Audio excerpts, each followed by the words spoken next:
보시는 것은 대한민국 헌법입니다. 헌법을 영어로 하면 Constitution, 구성하다입니다. 고유한 의미의 헌법은 국가 통치기관을 조직 구성하고 이들 기관의 권한과 상호관계 등을 규정한 규범이라고 되어 있습니다. 국가를 구성한다는 의미가 되겠죠. 우리 헌법은 전문과 1장 총강, 2장 국민의 권리와 의무, 그리고 3장부터는 국가기관이 나열되어 있습니다. 첫 번째는 국회, 두 번째 정부, 정부는 대통령과 행정부로 나뉘어져 있습니다. 제5장은 법원이고요. 제6장 헌법재판소, 제7장 선거관리위원회, 제8장 지방자치, 제9장은 경제의 장이 되겠습니다. 제10장은 헌법 개정 방법에 대해서 규정하고 있습니다. 3장부터 8장까지가 국가의 구성에 대한 내용입니다. 그걸 학문적으로는 통치구조라고 합니다. 제2장은 기본권 장이라고 하고 권리장전이라고 합니다.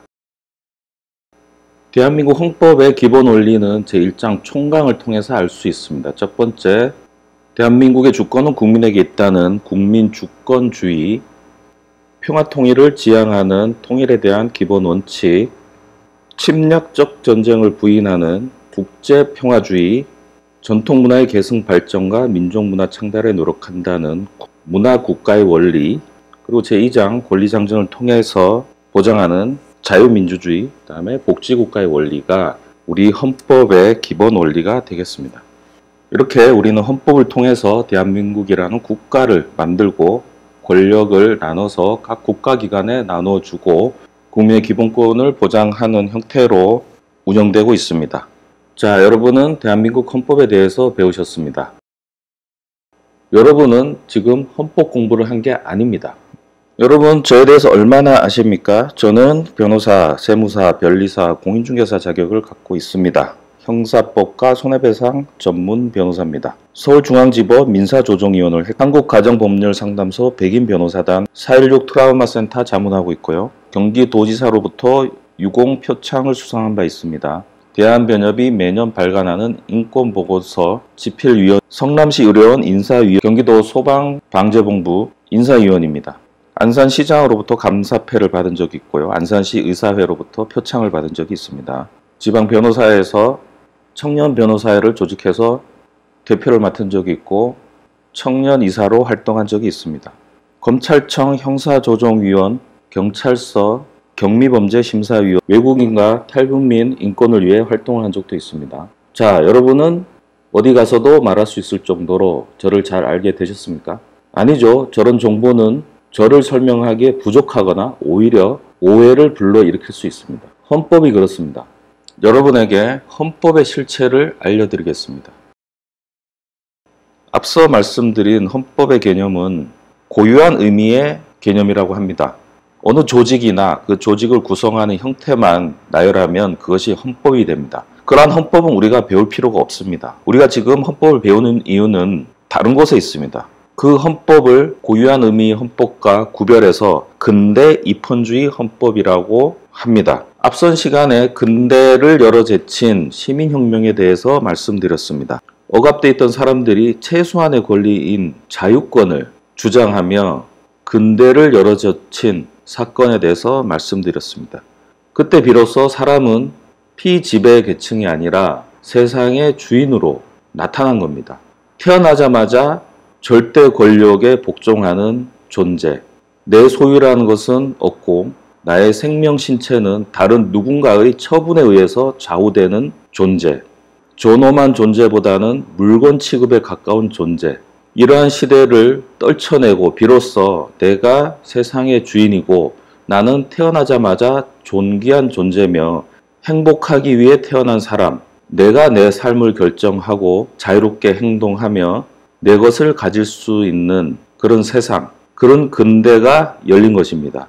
그 과정에서 많은 희생이 있었습니다.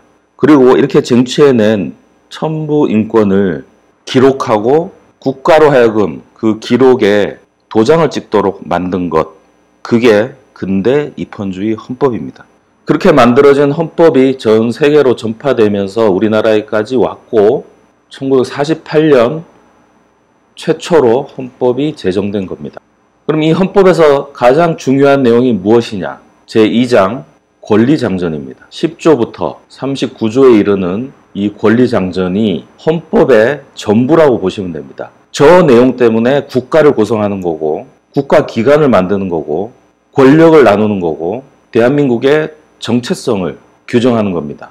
그렇기 때문에 헌법하면 이 권리장전이 먼저 떠오르고 이걸 바탕으로 나머지를 설명해야 되는 겁니다. 통치구조에 관한 나머지 부분들은 사실 없어도 됩니다. 국민의 기본권이 보장되기만 한다면 국가를 어떻게 운영할 것인가에 대한 부분은 주권자인 국민의 선택의 문제입니다. 하지만 제2장 이 권리장전, 여기에 있는 국민의 기본권은 침해될 수 없는 본질적 내용입니다. 이 기본권에 집중한 헌법이 근대 입헌주의 헌법입니다. 우리가 헌법을 공부하는 것은 바로 저 기본권장을 공부하는 겁니다. 사람은 자유롭고 행복하게 살 권리가 있다. 이것을 국가로부터 확인받고 국가에게 이걸 지키라고 의무를 부여하고 명령하게 된 것, 이것이 헌법의 의미입니다. 이걸 중심에 두고 국가 통치 구조를 만드는 거예요.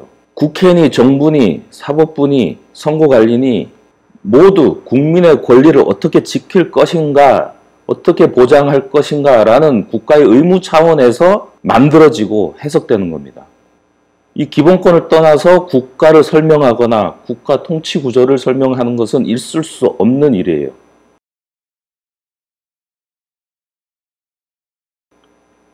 우리 헌법 10조, 즉 권리장전 첫 조문에도 이렇게 규정하고 있습니다.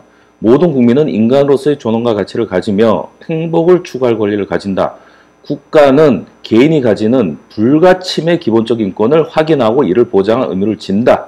헌법 전체에서 무게중심에 해당하는 딱 하나를 고르라면 바로 이 헌법 10조입니다. 개인이 가지는 불가침의 기본적 인권, 하늘로부터 내려받은 것을 국가가 보장하라는 겁니다. 이런 기본권에 대한 내용이 없으면 그건 헌법이 아닙니다. 지금 우리가 공부하고자 하는 헌법이 아니에요. 여러분은 여기에 나열된 여러분의 권리를 확인하고 국가에게 주장할 수 있어야 됩니다.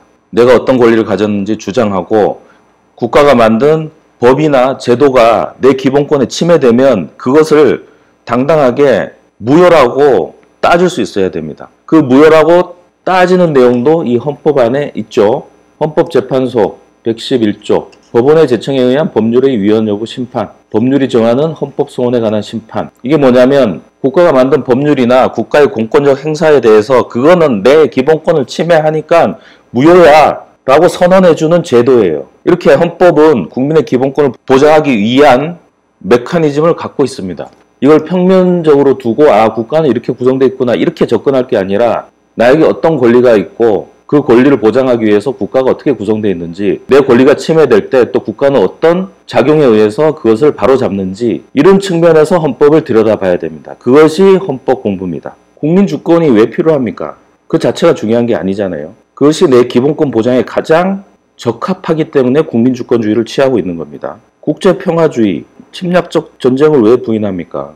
전쟁을 통해서 국민들이 고통받았던 역사를 우리는 기억하고 있잖아요. 인간다운 삶을 위해서 침략적 전쟁을 부인하는 거죠. 평화통일은 왜 지향합니까? 남북 대치 상황은 지속적으로 국민의 안전에 위협이 되잖아요. 그 위험 때문에 국가의 자원을 많이 소비하기도 하고, 이러한 근대 입헌주의 헌법은 그 당시 절실했던 자유권을 중심으로 구성되어 있었습니다. 제발 나를, 내 신체를, 내 생명을 침해하지 마. 여기에 집중되어 있었어요. 그게 절실했으니까. 자, 이제는 거기서 머무르지 않고 내가 자유롭게만 살면 그만이냐? 아니죠. 잘 살아야 되죠.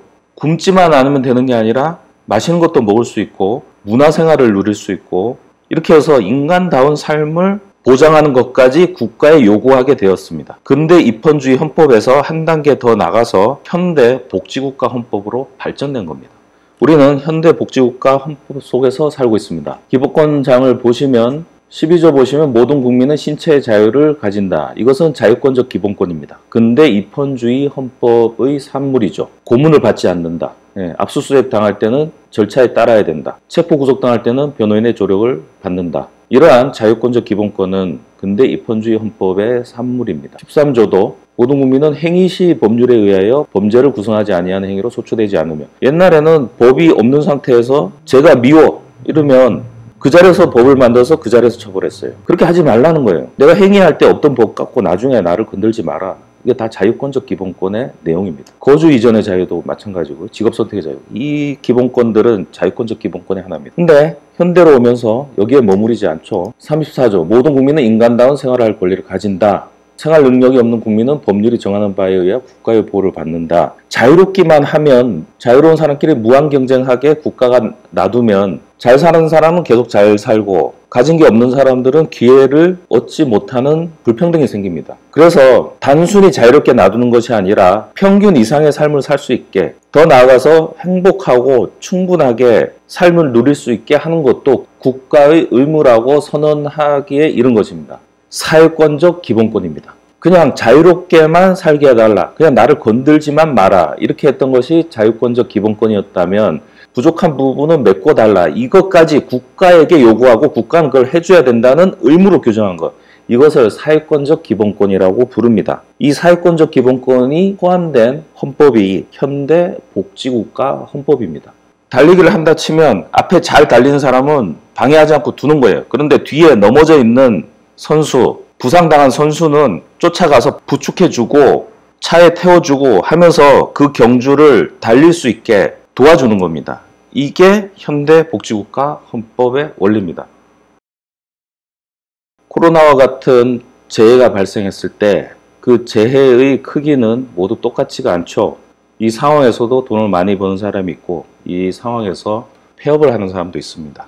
이 시국에 돈을 잘 버는 사람은 계속 그렇게 본인의 삶을 영위하도록 두면 돼요. 그걸 막지 않으면 됩니다. 하지만 폐업을 하거나 생계 위협을 받는 사람은 국가가 전폭적으로 도와야 돼요. 최소한의 삶이 보장될 수 있도록 도와야 됩니다. 국가의 자원이 그 사람들에게 집중돼야 돼요. 이게 복지국가 헌법 원리입니다. 이러한 시국에 폐업한 사람한테도 10만 원, 돈 잘 버는 사람한테도 10만 원 똑같이 나누어줘야 된다고 주장하는 정치인은 최소한 우리 헌법에 비추어 볼 때는 위헌적 행보를 걷고 있는 거다. 정치인들의 말과 행동을 보세요. 이 기본권 보장을 위한 행보인지, 아니면 자신의 인기를 위해서, 아니면 자신이 권력을 갖기 위해서 하는 행보인지 대번에 알아볼 수 있습니다. 인간다운 삶을 보장하고 내 삶을 지켜주는 나라를 만드는 것, 이게 국가에게 부여된 의무이고 우리 헌법의 명문으로 규정된 내용이기도 합니다. 국민들이 헌법을 알아야 됩니다. 국민들이 내 권리가 어떤 것이 있고 내가 국가를 향해서 어떤 청구서를 내밀 수 있는지 아셔야 됩니다. 그렇지 않으면 우리가 어렵게 희생을 치러가면서 만들어 온 근대 입헌주의 헌법, 나가서 현대 복지국가 헌법 한순간에 상실될 수도 있습니다. 헌법이 보장한 기본권을 무력화시키려는 본성을 가진 것이 권력입니다. 그런 나쁜 정치인들은 곳곳에 널려 있습니다. 국민이 똑똑하지 않으면 다시 과거로 회귀해서 지금 누리는 것들을 다시 찾기 위해서 또 어떤 희생을 치러야 될지 상상할 수도 없습니다. 자, 헌법에 대해서 조금 더 이해가 되셨습니까? 다음 시간에는 이 헌법의 가장 핵심적인 이 기본권 장에 대해서 배워보겠습니다.